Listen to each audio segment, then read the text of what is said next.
this is our 2316 final project. Emmanuelle and I chose to work on gender representation in popular music.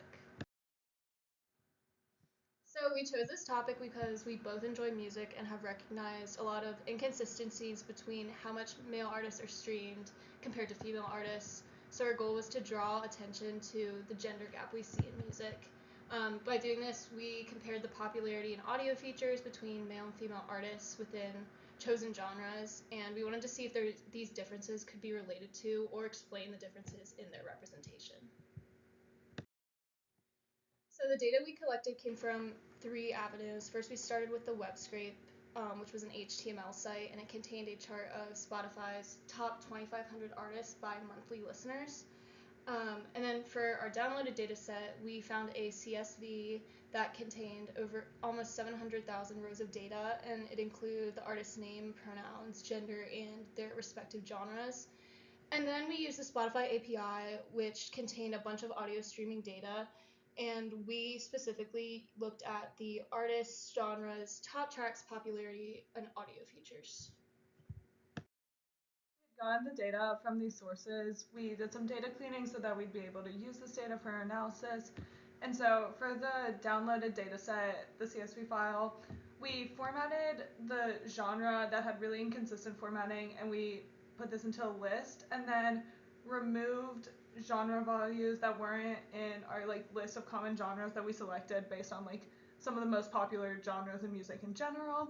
And we only included artists that fit into these genre so that we'd have other artists to compare against. And then we identified each artist's gender using a combination of the gender and pronoun value, because a lot of artists only had one of these 2 rows. For our web scrape, this was pretty straightforward. We used Beautiful Soup to access the top 2,500 artists, but we also had to make sure that the encoding for special characters was the same across each of our data sources. And then once we had collected these artists that were in the top 25 and we compared them against the artists from the CSV file, we sent requests to the Spotify API to search by each of these artists' name, which would return the albums they were on, and then we could check if it was the right artist. And once we had the right artist, we could look at each of their top tracks and compute average audio features from these tracks, as long as they had at least 5 top tracks.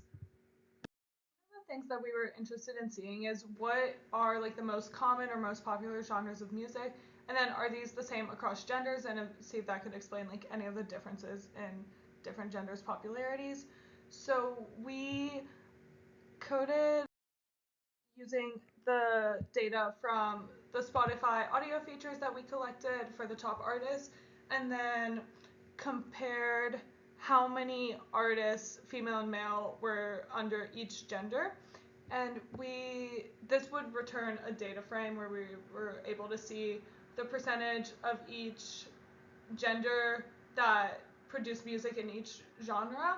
And used Plotly graph objects to put 3 of these pie charts together so that we could compare the differences between male and female artists by gender. And some of the things that we found were that the most popular genre overall, not surprisingly, was pop music, but a lot more female artists were classified as pop artists compared to males.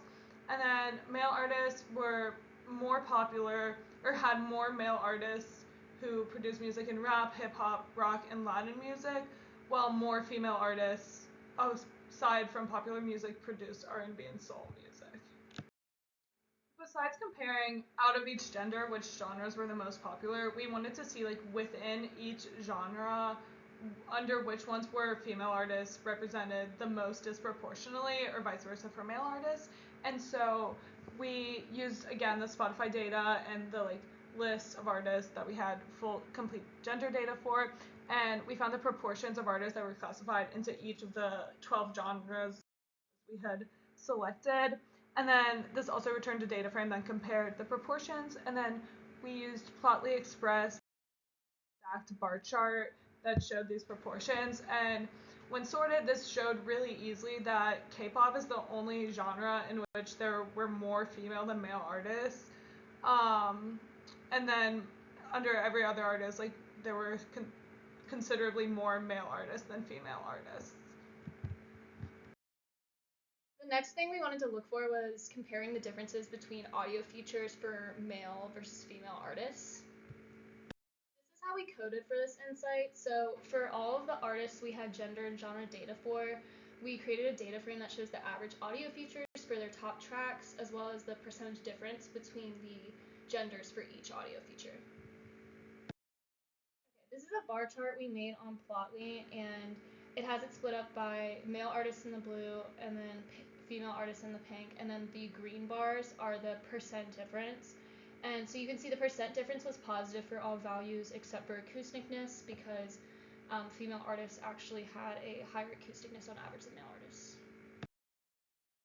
Okay, so for all of the top tracks by male artists, on average, they had 43% higher instrumentalness, 18% higher explicitness, and 6% higher speechiness. And the only value that female artists had a higher average in was acousticness, as I said before. And from this, it shows that it is more normalized for male artists to use explicit lyrics in their songs than it is for female artists, which I think is interesting and contributes to the gender representation issues. So now, knowing some of the differences between audio features from the last insight in male versus female artists, we wanted to see if any of these were highly correlated with popularity, and if this could explain some of the differences we see in the popularity between male and female artists. We based a lot of our code for this insight off of finding the correlation value, or like the R-squared value, for the correlation between some of these audio features and popularity.